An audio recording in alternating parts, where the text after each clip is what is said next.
10th में social studies में science subject में आपको कैसे फुल मार्क्स लाने, हाफ ईयरली के एग्जामिनेशन में पेपर हो गए होंगे, यदि नहीं हो गए होंगे तो भी मैं आपको कुछ आइडियाज, कुछ पॉइंट्स और कुछ डिटेल्स बता देता हूं। सबसे पहले है कि आप ऑफिशियल सैंपल पेपर को अब बनाना हाफ ईयरली एग्जामिनेशन के बाद शुरू कर दीजिए, हाफ ईयरली एग्जामिनेशन शुरू कर दीजिए। यहाँ पर सभी सब्जेक्ट के लिए कहा गया है कि सीबीएसई ने जो रूल दिए थे उसके हिसाब से है कि स्पष्ट रूप से स्टूडेंट को उन्हें अपने सिलेबस जानने होंगे और डिटेल की किस तरह से एग्जामिनेशन कंडक्ट होने हैं। उसके बाद दूसरे पॉइंट हो जाएंगे कि उनको मार्किंग स्कीम को अच्छी तरह से देखना होगा कि किस तरह से उनके एक चैप्टर में, एक सब्जेक्ट में मार्क्स है, और यहाँ पर देख लीजिए कि किस तरह से मार्क्स का डिस्ट्रीब्यूशन किया गया है सिलेबस वाइज।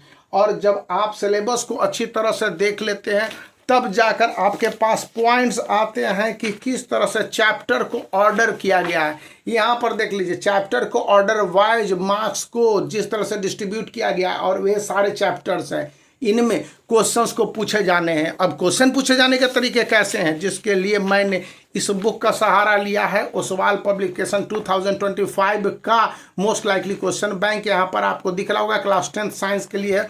तो यहाँ पर सीबीएसई कहती है, देखिए सीबीएसई का ये पेपर है कि किस तरह से स्टूडेंट के क्वेश्चन पूछे जाएंगे, क्या क्वेश्चन पूछे जाएंगे और किस तरह से आंसर देने हैं। और उसके बाद चैप्टर के बारे में एक फॉर्मेट दे दिया गया है कि स्टूडेंट को समझने होंगे कि क्वेश्चंस के आंसर किस तरह से देने हैं, और क्वेश्चंस के आंसर देने के साथ साथ किन क्वेश्चनों के आंसर से क्या क्या सबसे बचने हैं। देख लीजिए यहाँ पर आपको एक इंस्ट्रक्शंस, वर्ड ऑफ एडवाइस में है कि क्या करने और क्या नहीं करने हैं। मतलब कि यदि आपको कुछ पॉइंट्स ध्यान देने हैं तो कुछ पॉइंट्स को इग्नोर करने हैं। अगर आप उन पॉइंट्स को इग्नोर ना करते हैं तो आपके मार्क्स काट दिए जाएंगे। पहली बात है कि लेबलिंग करना बहुत जरूरी है डायग्राम बेस्ड क्वेश्चन में। दूसरी बात बताई गई है कि जब भी क्वेश्चंस के आंसर लिख रहे हो तो वर्ड पॉइंट को फॉलो करने के साथ साथ क्वेश्चंस के आंसर को पॉइंट वाइज दे और डिटेल आंसर दे। शॉर्ट आंसर वाले क्वेश्चंस के भी आंसर को आप जो एग्जामिनर है उनको सेटिस्फाई करना चाहेंगे। अगर सेटिस्फाई नहीं करते तो आपके क्वेश्चंस के आंसर काट दिए जाएंगे। सेकंड पॉइंट या सेकंड वीडियो में मैं डिटेल में बता दूंगा, तो आप वीडियो को लाइक कर सकते हैं, चैनल को शेयर कर सकते हैं और सब्सक्राइब करना याद रखें।